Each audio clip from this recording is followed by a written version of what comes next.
ನಮಸ್ಕಾರ ವೀಕ್ಷಕರೇ, ಶುಭೋದಯ. ನಿಮ್ಮೆಲ್ಲರಿಗೂ 3 ಎಲೈಟ್ ಇಮಿಟೇಷನ್ ಜ್ಯುವೆಲರಿ ಅರ್ಪಿಸುವ ಬೃಹತ್ ಬ್ರಹ್ಮಾಂಡ ಕಾರ್ಯಕ್ರಮಕ್ಕೆ ಪ್ರೀತಿಯ ಹೃತ್ಪೂರ್ವಕ ಸ್ವಾಗತ, ಸುಸ್ವಾಗತ. ಎಂದಂತೆ ನಮಗೆ ಸಾಕಷ್ಟು ಸಾರವನ್ನ ತಿಳಿಸ್ಲಿಕ್ಕೆ ನಮ್ಮ ಜೊತೆ ಯಾರಿದ್ದಾರೆ ನಿಮ್ಮೆಲ್ಲರಿಗೂ ತಿಳಿದೇ ಇದೆ. ಶ್ರೀಯುತರು ಶ್ರೀ ಸಂಪೂರ್ಣ ಸನಾತನ ಧರ್ಮ ಸಂರಕ್ಷಣಾ ಸಮಿತಿಯ ಸಂಸ್ಥಾಪಕರು ಹಾಗೂ ಶ್ರೀ ಸಂಪೂರ್ಣ ವರಮಹಾಲಕ್ಷ್ಮಿ ಮಹಾಸಂಸ್ಥಾನದ ವ್ಯವಸ್ಥಾಪಕ ನಿರ್ದೇಶಕರು, ನಮ್ಮ ನಿಮ್ಮೆಲ್ಲರ ಪ್ರೀತಿಯ ಗುರುಗಳು ಶ್ರೀ ನರೇಂದ್ರ ಬಾಬು ಶರ್ಮಾ ಗುರುಜಿಯವರು. ನಮಸ್ತೆ ಗುರುಜಿ, ನಿಮಗೆ ಬೃಹತ್ ಬ್ರಹ್ಮಾಂಡ ಕಾರ್ಯಕ್ರಮಕ್ಕೆ ಪ್ರೀತಿಯ ಸ್ವಾಗತ ಗುರುಜಿ. ನಮಸ್ಕಾರ ಗುರುಜಿ. ಇವತ್ತು ದುರ್ಗಾಷ್ಟಮಿ ಅಂದ್ರೆ 8ನೇ ದಿನ. ಯಾವ ದೇವಿಯ ಕುರಿತು ಹೇಳ್ತಿದ್ದೀರಾ? ಯಾವ ರಹಸ್ಯವನ್ನ ನಮ್ಮ ಮುಂದೆ ಬಯಲು ಮಾಡ್ತಿದ್ದೀರಾ? ಎಲ್ಲ ವೀಕ್ಷಕ ಬಾಂಧವರಿಗೆ ಪರಿಪೂರ್ಣವಾದ ಸ್ವಾಗತ ನಮ್ಮ ನಿಮ್ಮೆಲ್ಲರ ಬ್ರಹ್ಮಾಂಡ ಲೋಕಕ್ಕೆ. ಇವತ್ತಿನ ದಿವಸ ಬಹಳ ವಿಶೇಷವಾಗಿರ್ತಕ್ಕಂಥ ದುರ್ಗಾಷ್ಟಮಿ. ಈ ದುರ್ಗಾ ಅಷ್ಟಮಿ ಅಂದ್ರೆ, ದುರ್ಗಾ ಅಂದ್ರೆ ನಮ್ಮ ದೇಹದಲ್ಲಿರ್ತಕ್ಕಂಥ ಜೀವನದಲ್ಲಿರ್ತಕ್ಕಂಥ ಎಲ್ಲ ಕಷ್ಟಗಳನ್ನ ಶಮನ ಮಾಡುವಂತ, ಅಂದ್ರೆ ಓಡಿಸುವಂತ. ದುರ್ಗಾ ಅಂದ್ರೆ ಓಡಿಸುವಂತಕ್ಕಂಥ ವಿಚಾರ, ದಾರಿದ್ರ್ಯವನ್ನ ಪರಿನಾಶನ ಮಾಡುವಂತ ಅಂತ ಒಂದು ಅಷ್ಟಮಿ ತಿಥಿ ಎಂದು ಪರಿಪೂರ್ಣವಾಗಿ ಅವಳು ವಿರಾಜಮಾನವಾಗಿರ್ತಾಳೆ. ಸಿಂಹ ಹುಲಿಯ ಮೇಲೆ ಕೂತಿರ್ತಾಳೆ. ಚಾಮುಂಡೇಶ್ವರಿಯಾಗಿ ಕೂತಿರ್ತಕ್ಕಂಥ ಒಂದು ವಿಶೇಷ ಅನುಗುಣ ಅಂದ್ರೆ, ಅವಳು ಸಿಂಹವಾಹನ ಆದರೆ ದುರ್ಗಾ, ಹುಲಿಯ ವಾಹನ ಆದರೆ ಚಾಮುಂಡಿ. ಹೀಗೆ ಒಂದೊಂದು ವ್ಯಾಘ್ರಗಳ ಮೇಲೆ ಕೂತಿದ್ದಾಗ ಅವಳ ಆಸನವನ್ನ ಪರಿಪೂರ್ಣವಾಗಿ ನೋಡಿದಾಗ ನಾಮ ಹಲವು. ಇಂಥ ಒಂದು ನವಗ್ರಹ ದೇವತೆಗಳಾಗಿರ್ತಕ್ಕಂಥ ಎಲ್ಲರೂ ಶರಣು ಶರಣು ಅಂತ ಅವಳಲ್ಲಿ ಸ್ಮರಣೆ ಮಾಡ್ಕೊತಾರೆ. 300 ಮುಕ್ಕೋಟಿ ದೇವತೆಗಳ ಒಂದು ಸ್ಮರಣೆಯನ್ನು ಕೂಡ ಇವಳ ಮುಖಾಂತರವಾಗಿ ಮಾಡ್ತಾರೆ. ಎಲ್ಲ ದೇವತೆಗಳಿಗೆ ಶಕ್ತಿ ಕೊಡವಳೆ ಆದಿಶಕ್ತಿಯ ಮೂಲ. ಅದಕ್ಕೆ ಮೊದಲಾಗಿ ದೇವಿ ಪುರಾಣ, ಎರಡನೇದಾಗಿ ಪರಿಪೂರ್ಣವಾಗಿ ರುದ್ರ ಪುರಾಣ, ತದನಂತರ ಕೊನೆಯದಾಗಿ ಮಹಾವಿಷ್ಣು ಪುರಾಣ. ಇಲ್ಲೇ ಹೀಗೆ ಪುರಾಣಗಳನ್ನು ನೋಡ್ತಾ ಹೋದರೆ 18 ಮಹಾಪುರಾಣಗಳು. ಸಿದ್ಧ ದೇವತೆಗಳಾಗಿರ್ತಕ್ಕಂಥ ಎಲ್ಲ ಪುರಾಣದಲ್ಲೂ ಹೇಳ್ತಕ್ಕಂಥದ್ದು ಒಂದೇ, ದೈವ ಮೌಲ್ಯ. ಅದಕ್ಕೆ ದೈವ ಮೌಲ್ಯ ಮೂಲವಾಗಿರ್ತಕ್ಕಂಥ ಶಕ್ತಿಯ ಅಂಶ ಎಲ್ಲವೂ ಆದಿಶಕ್ತಿಯೇ. ಎಲ್ಲರೂ ತಾಯಿ ಮುಖಾಂತರನೇ ಬರ್ತಕ್ಕಂಥ ವಿಚಾರ. ಅಂಥ ಒಂದು ಅನುಗುಣ ನಮ್ಮಲ್ಲಿ ನಿಮ್ಮಲ್ಲಿ ಎಲ್ಲ ಹೊಂದ್ಕೊಂಡು ಹೋಗ್ತಕ್ಕಂಥ ಜೀವರಾಶಿಗಳಲ್ಲಿ ಅಖಂಡ ಕೋಟಿಯಾಗಿರ್ತಕ್ಕಂಥ ಎಲ್ಲರೂ ನಾವು ಸ್ಮರಣೆ ಮಾಡಬೇಕು. ಇಂಥ ಒಂದು ಕೋಟ್ಯಾಂತರ ಜನ, ಇಂಥ ಒಂದು ಜೀವರಾಶಿಗಳು, ಎಲ್ಲ ಮರ ಪಕ್ಷಿ ಜೀವ ಅನುಗ್ರಹಗಳಿರ್ತಕ್ಕಂಥ ಎಲ್ಲ ಒಂದು ಸೃಷ್ಟಿಯ ಮೂಲಕರ್ತರಾಗಿರ್ತಕ್ಕಂಥ ನಾವುಗಳು ಎಲ್ಲ ಸ್ಮರಣೆ ಮಾಡ್ಕೋಬೇಕು ಆ ಜಗನ್ಮಾತೆಯನ್ನು. ಇವತ್ತಿನ ದಿವಸ ದುರ್ಗಾಷ್ಟಮಿ 8ನೇ ಅಭ್ಯಾಸವಾಗಿರ್ತಕ್ಕಂಥದ್ದು. 8 ಅಂದರೆ 2 ಶೂನ್ಯದ ಮಧ್ಯಬಿಂದು ಅಂತ. ಅಂದರೆ ಆದಿ ಮತ್ತು ಅಂತ್ಯದ ಮಧ್ಯಭಾಗದಲ್ಲಿರ್ತಕ್ಕಂಥದ್ದು. ನೋಡಿ, 2 0 ಸೇರಿಸಿದಾಗ 8 ಆಗತ್ತೆ. ಅದಕ್ಕೆ ಕರ್ಮಫಲ ಅಂತ ಕರಿತೀವಿ. ಹುಟ್ಟು ಸಾವಿನ ಮಧ್ಯಬಿಂದು ಅಂತ. ಹುಟ್ಟು ಸಾವಿನ ಮಧ್ಯಬಿಂದು ಆಗಿರ್ತಕ್ಕಂಥದ್ದು ಆದಿಶಕ್ತಿಯ ಮೂಲ. ಅದಕ್ಕೋಸ್ಕರ ಸೂರ್ಯ ಮತ್ತು ಚಂದ್ರ ಅಂದರೆ ಹಗಲು ಮತ್ತು ರಾತ್ರಿಯ ಮಧ್ಯಬಿಂದುವೇ ಆದಿಶಕ್ತಿ. ತಂದೆ ತಾಯಿ ಮಧ್ಯಬಿಂದುವೇ ನಾವುಗಳು. ಅದೇ ರೀತಿಯಾಗಿ ಎಲ್ಲವೂ ಎಲೆಕ್ಟ್ರಿಕಲ್ ಆಗಿರ್ತಕ್ಕಂಥ ಇನ್ಸ್ಟ್ರೂಮೆಂಟ್ಸ್ ಏನು ಅಂದರೆ, ಒಳಭಾಗದಲ್ಲಿ ಪ್ಲಗ್ಗು, ಇನ್ನೊಂದು ಕಡೆ ಪಿನ್ನು. ಹೀಗೆ ನೋಡಿದಾಗ ಸ್ಟಾರ್ಟು, ಆ ಕಡೆ ಎಂಡು, ಎಲ್ಲವೂ ಪರಿಪೂರ್ಣವಾಗಿ 2 ಅಂಶವಾಗಿ ಕೂತಿರ್ತಕ್ಕಂಥದ್ದು ತಾಯಿ ಜನ್ಮ. ಈ ಒಂದು ತಾಯಿಯ ಜನ್ಮವನ್ನು ನಾವು ಶಕ್ತಿಯ ಮುಖಾಂತರ, ಏಕಾಕ್ಷಂ ಬ್ರಹ್ಮ ಅಂತ ಬರುತ್ತೆ, ನಿರಾಕಾರ ಪರಬ್ರಹ್ಮ ಸ್ವರೂಪ ಅಂತ ಹೇಳ್ತಾರೆ. ಅಂಥ ಒಂದು ಪರಬ್ರಹ್ಮ ಸ್ವರೂಪದ ಮುಖಾಂತರವಾಗಿ ನಾವು ಈ ಸೃಷ್ಟಿಯ ಮೂಲ ವಿಚಾರಗಳನ್ನು ಮಾತಾಡ್ತಾ ಹೋಗ್ತೀವಿ. ಇವತ್ತಿನ ಅಷ್ಟಮಿ ತಿಥಿಯಲ್ಲಿ ಎಲ್ಲರೂ ಸ್ಮರಣೆಯನ್ನು ಮಾಡ್ಕೊಳ್ಳೋ ನವರಾತ್ರಿಗಳಲ್ಲಿ ಏನು ಹೇಳ್ತಾರೆ, ಯಾವತ್ತಾದರೂ ಒಂದು ಮುಹೂರ್ತ ನೋಡ್ತೀವಿ. ಎಲ್ಲ ಜ್ಯೋತಿಷ್ಯರು, ಪಾಂಡಿತರು, ಅವರು ಇವರು ಎಲ್ಲರೂ ಒಂದೊಂದು ಮುಹೂರ್ತ, ಒಂದೊಂದು ದಿನ ನೋಡ್ತಾರೆ. ಆದರೆ ಈ ನವರಾತ್ರಿಯಲ್ಲಿ ಮಾತ್ರ ಯಾವ ಕಾಲಕ್ಕೂ ಏನು ಮುಹೂರ್ತ ನೋಡಬೇಕಾಗಲ್ಲ. ಎಂಥ ಒಂದು ವಿಶೇಷವಾಗಿರ್ತಕ್ಕಂಥ ವಿಚಾರಗಳನ್ನಾದರೂ ಸರಿ ಪ್ರಾರಂಭಿಸ್ಬೋದು. ಆದರೆ ಹೊಸದಾಗಿ ಯಾವುದೇ ಒಂದು ಕೆಲಸ, ಹೊಸದಾಗಿ ನೂತನವಾಗಿರ್ತಕ್ಕಂಥ ಯಾವುದೇ ಒಂದು ವ್ಯವಹಾರ ಪ್ರಾರಂಭಿಸಬಾರ್ದು. ಈ ನವರಾತ್ರಿಯಲ್ಲಿ ಪರಿಪೂರ್ಣವಾಗಿ ಎಷ್ಟೋ ಜನ ಏನು ಮಾಡ್ತಾರೆ ಗೊತ್ತಾ, ವಿಜಯದಶಮಿ ಬಂದ್ಬಿಡತ್ರಿ, ಹೊಸ ಪ್ರಾರಂಭಿಸ್ಕೊಂಡ್ಬಿಡ್ಬೋದು, ಫ್ಯಾಕ್ಟ್ರಿ ಎಲ್ಲ ಅವತ್ತೇ ಉದ್ಘಾಟನೆ ಮಾಡು. ನಿಮ್ಮ ಪಾಡು ನೀವು ಉದ್ಘಾಟನೆ ಮಾಡೋದು ದೊಡ್ಡದಲ್ಲ. ಅಲ್ಲಿ ನೀವು ಯಾರು ಉದ್ಘಾಟನೆ ಮಾಡ್ತೀರಾ, ನಿಮ್ಮ ನಕ್ಷತ್ರ ರಾಶಿ ಆವತ್ತಿನ ದಿನಕ್ಕೆ ಶತ್ರುವಾಗಿರುತ್ತೋ, ಮಿತ್ರನಾಗಿರುತ್ತೋ, ಸಂಪತ್ತು ಕೊಡುತ್ತೋ ಅಥವಾ ವಧವನ್ನು ಮಾಡುತ್ತೋ ಗೊತ್ತಿರಲ್ಲ. ಅದಕ್ಕೋಸ್ಕರ ಸುಮ್ಮನೆ ನಾವು ಪ್ರತಿಷ್ಠಾಪನೆ, ಸುಮ್ಮನೆ ಪೂಜೆ ಪುನಸ್ಕಾರ, ಸುಮ್ಮನೆ ಆರಾಧನೆ ಎಲ್ಲ ಮಾಡೋ ಹಾಗಿಲ್ಲ. ಅದಕ್ಕೆ ಒಂದು ಕ್ರಮ ಇದೆ, ಅದಕ್ಕೆ ಒಂದು ನಿಷ್ಠಾನುಷ್ಠಾನ ಇದೆ. ದೇವಿ ಆರಾಧನೆ ಮಾಡ್ಕೊಳ್ಳೋ ಶಕ್ತಿಯನ್ನು ನಾವು ತಗೊಂಡ್ರೆ, ಕಾರ್ತಿಕ್ ಮಾಸದಲ್ಲಿ ಬೆಳಕು ಬಂದರೆ ಆ ಬೆಳಕಿನಿಂದ ನಾವು ಜೀವನವನ್ನು ನಡೆಸ್ಕೊಂಡು ಹೋಗ್ತಾ ಇದ್ರೆ, ದಕ್ಷಿಣದಿಂದ ಉತ್ತರಾಯಣಕ್ಕೆ ಪುಣ್ಯಕಾಲ ಅಂತ ಹೋದಾಗ, ಸೂರ್ಯನ ಮಾರ್ಪಾಡಾದಾಗ, ನಾವು ಆ ಸಂಕ್ರಾಂತಿಯನ್ನು ಆಚರಿಸಿದಾಗ, ತದನಂತರ ಹೊಸ ಯುಗ ಬಂದಾಗ, ಯುಗಾದಿಯನ್ನು ಸ್ಮರಣೆ ಮಾಡಿಕೊಂಡಾಗ ಆಗ ನೂತನವಾಗಿ ಒಂದೊಂದು ಕೆಲಸಗಳನ್ನು ಮಾಡಬಹುದು ಅಂತ ಶಾಸ್ತ್ರ. ಆದರೆ ನೀವೆಲ್ಲ ಏನು ಮಾಡ್ತೀರಾ, ಶಕ್ತಿನೂ ತಗೊಳ್ಳದೆ, ಗಣಪತಿನೂ ಸ್ಮರಣೆ ಮಾಡದೆ, ಹೊಸ ಕೆಲಸಗಳನ್ನು ಯಾವಾಗಂದ್ರೆ ಯಾವಾಗ ಮಾಡಿಕೊಂಡ್ರೆ ಪ್ರಯೋಜನವಿಲ್ಲ. ಅದಕ್ಕೆ ಮೊದಲಾಗಿ ಗಣಪತಿ ಹಬ್ಬಗಳು ಪ್ರಾರಂಭಿಸ್ಕೊಳ್ಳುತ್ತೆ. ಕರ್ಮಗಳನ್ನು ಮೊದಲನೇ ಕಳ್ಕೊಳ್ಳೋಕ್ಕೆ ಹಾವಾಗಿ ಬಂದಿರತಕ್ಕಂಥ ನಾಗರ ಪಂಚಮಿ ಬರುತ್ತೆ. ತದನಂತರ ವರಮಹಾಲಕ್ಷ್ಮಿ, ವರವನ್ನು ಕೊಡ್ತಕ್ಕಂಥ ಲಕ್ಷ್ಮಿ, ಲಕ್ಷ್ಯವನ್ನು ಮುಟ್ಟಕ್ಕೆ ಶಕ್ತಿ ಕೊಡ್ತಾಳೆ.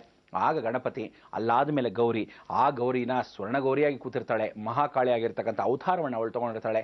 ಅಲ್ಲಿಂದ ನಿರ್ವಿಘ್ನಂ ಕುರುಮೇ ದೇವ ಅಂತ ವಿಘ್ನಗಳೆಲ್ಲ ಹರವಾಗಿ ಪರಿವರ್ತನೆಯಾಗಿ ಬ್ರಹ್ಮ ವಿಷ್ಣು ಮಹೇಶ್ವರ ಶಕ್ತಿಗಳಾಗಿರ್ತಕ್ಕಂಥ ಮಹಾಕಾಳಿ, ಮಹಾಲಕ್ಷ್ಮಿ, ಮಹಾಸರಸ್ವತಿನ ಶಕ್ತಿ ಕೇಂದ್ರ ಬಿಂದುವಾಗಿ ದುಷ್ಟ ಸಂಹಾರವಾಗಿ ಯಾರು ಎದುರು ನಿಂತ್ಕೊಳ್ಳದೆ ಇರತಕ್ಕಂಥ ಅವಕಾಶವನ್ನು ನಮಗೆ ಮಾಡಿಕೊಟ್ಟು ಆ ಎದುರು ನಿಂತಿರೋರು ಅಷ್ಟೂ ಜನ ಸಂಹಾರ ಆಗಿರೋದೇ ಮಹಿಷಾಸುರ ಮರ್ಧನ. ಆ ಮರ್ಧನದ ನಂತರ ನವರಾತ್ರಿಯ ನಂತರ ದೇವಿ ಶಕ್ತಿಗಳನ್ನು ತಗೊಂಡು ದೇವಿ ಆರಾಧನೆ ಮುಖಾಂತರವಾಗಿ ಕಾರ್ತಿಕ ಮಾಸ, ಆ ಕಾರ್ತಿಕ ಮಾಸದಲ್ಲಿ ಯಾರೋ ಸರ್ವಶಕ್ತಿಮಯವಾಗಿರ್ತಕ್ಕಂಥ ಷಣ್ಮುಖ ಪ್ರಿಯನಂದನ, ಅದಕ್ಕೆ ಷಣ್ಮುಖನಾಗಿರ್ತಕ್ಕಂಥವನು ಅರಿಷಡ್ವರ್ಗಗಳನ್ನ, ಕಾಮ ಕ್ರೋಧ ಲೋಭ ಮೋಹ ಮದಮಾತ್ಸರ್ಯಗಳನ್ನೆಲ್ಲ ಅರಿಷಡ್ವರ್ಗಗಳನ್ನ ಕಂಟ್ರೋಲ್ ಮಾಡ್ಕೋ ಅಂತ ಹೇಳ್ತಾರೆ. ಅದನ್ನೆಲ್ಲ ಲಿಮಿಟೇಷನ್ಸ್ ಇಟ್ಕೊಂಡು ತದನಂತರ ನಾವುಗಳು ಧನುರ್ಮಾಸ, ಆ ಧನುರ್ಮಾಸದಲ್ಲಿ ಪ್ರಾತಃ ಕಾಲದಲ್ಲಿ ದೇವಿಗಳನ್ನ ಒಲಿಸ್ಕೋಬೇಕು. ನಿಮ್ಮ ಸಂಕಲ್ಪ ಸ್ಥಿರವಾಗಿ ಮಾಡ್ಕೊಳ್ಳಿ. ಆಮೇಲೆ ಸೃಷ್ಟಿ ಅಂದರೆ ಹಾವನ್ನು ಓಡಿಸುವ, ಅಂದರೆ ಪ್ರತಿಯೊಂದು ಸೃಷ್ಟಿಗೆ ಒಂದೊಂದು ಹಾವು ಅಲ್ಲಿಂದ ರೂಪರೇಖೆಗಳಾಗಿ ನಮ್ಮ ಜೀವನದಲ್ಲಿರ್ತಕ್ಕಂಥದ್ದು ಎಲ್ಲ ಕಷ್ಟಗಳನ್ನು, ಗೇಟ್ಗಳನ್ನ ತೆಗೆದು ಎಲ್ಲ ಓಡಿಸ್ಕೊತಾ ಹೋಗಬೇಕು. ಎಲ್ಲ ಪಾಪಕರ್ಮಗಳನ್ನ ಓಡಿಸ್ಬೇಕು, ಎಲ್ಲ ಶುದ್ಧೀಕರಣ ಪಡಿಸಬೇಕು, ದೋಷಗಳನ್ನ ಪರಿಹಾರ ಮಾಡ್ಕೊತಾ ಹೋಗಬೇಕು.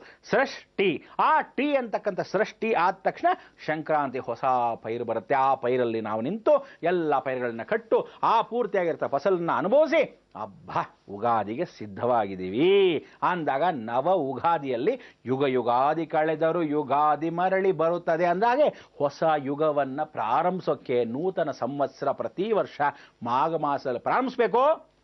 ಕೊನೆಯದಾಗಿ ಕಾರ್ತಿಕ ಮಾಸದಲ್ಲಿ ವಿರಾಮ ಅಂತ ಹೇಳಿ ಪರಿವರ್ತನೆ ಮಾಡ್ಕೋಬೇಕು.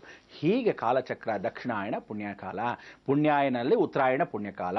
ಅಂದರೆ ದಕ್ಷಿಣಾಯನದಲ್ಲಿ ಎಲ್ಲ ವಿಷ್ಣು ಸ್ಮರಣೆ, ಉತ್ತರಾಯಣದೆಲ್ಲ ಶಿವಸ್ಮರಣೆ. ಹೀಗೆ ಮಾಡ್ಕೊಂಡಾಗ two face of a single coin. ಆ ಭೂಮಿ ಈ ಕಡೆ ಕತ್ಲು, ಆ ಕಡೆ ಬೆಳಕು.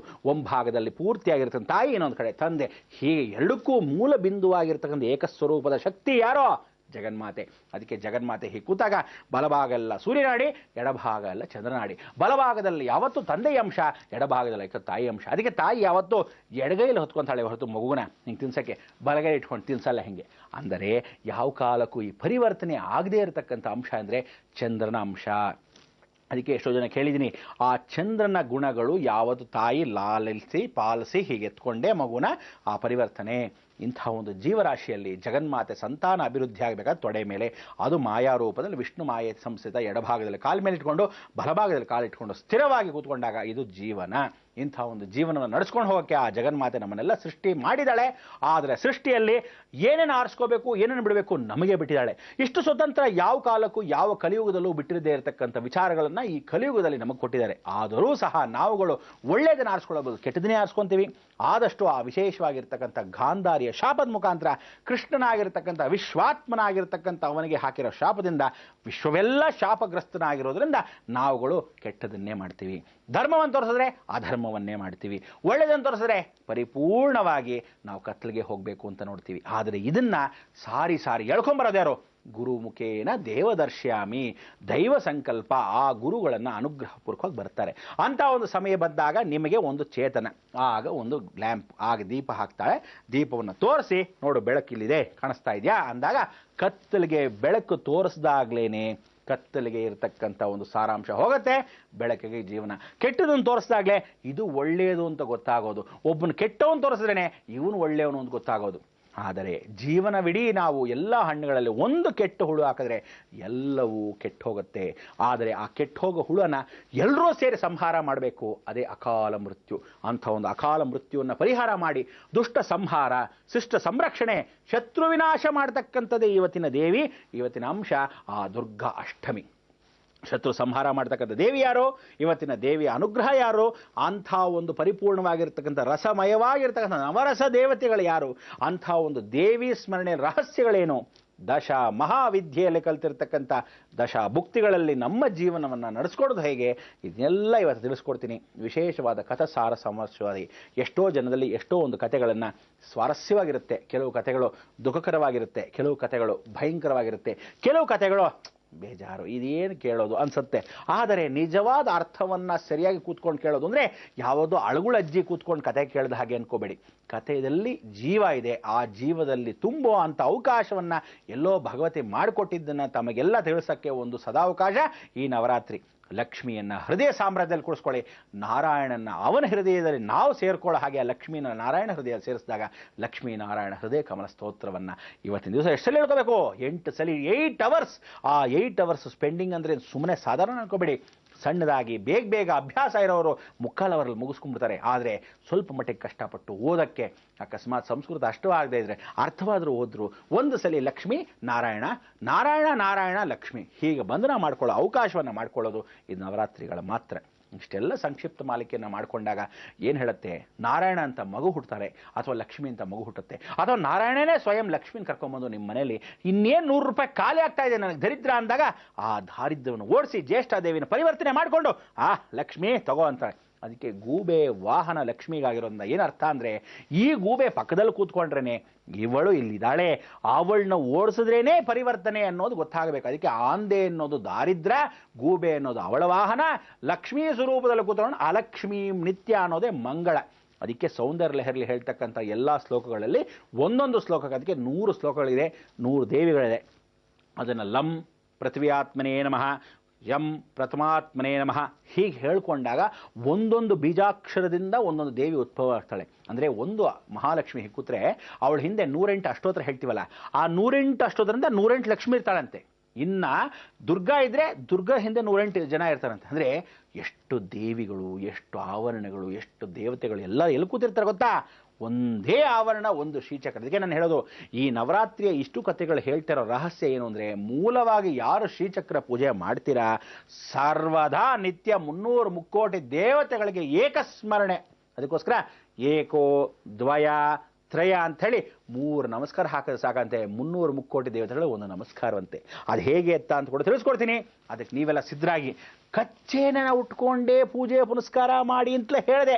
ಗಂಡಸರಿಗೆ ಮಾತ್ರ ಅಲ್ಲ, ಹೆಂಗಸರಿಗೆ ಆ ಸೀರೆಯನ್ನು, ರೇಷ್ಮೆ ಸೀರೆಯನ್ನು ಚೆನ್ನಾಗಿ ನರಗೆಯನ್ನು ಹುಟ್ಟು ಆ ಕಚ್ಚೆ ಉಟ್ಕೊಂಡಾಗ ಆ ಬುಲಾಕ್ ಹಾಕ್ಕೊಂಡು, ಇವತ್ತಾದರೆ ಕೈ ತುಂಬ ಬಳೆ ಹಾಕ್ಕೊಂಡು, ತಲೆ ತುಂಬ ಕೂದಲನ್ನು ಮುಟ್ಕೊಂಡು, ಹಣೆ ತುಂಬ ಕುಂಕುಮ ಇಟ್ಟರೆ ಏನು ಕಳೆ ಆ ತೇಜಸ್ಸು. ಅಹಂ ಲಕ್ಷ್ಮೀ ಚ ವಿದ್ಮಃ, ಆ ಲಕ್ಷ್ಮಿ ತೇಜಸ್ ನಿಮಗೆ ಬರಬೇಕು. ರೆಡಿ ಆಗದಿದ್ದವ್ರಿಗೆ ಪೂರ್ಣ ಫಲ ಆ ಜಗನ್ಮಾತೆ ಕೊಡಲಿ. ನೀವು ರೆಡಿ ಆಗ್ತಾರೆ ಬಂದೆ.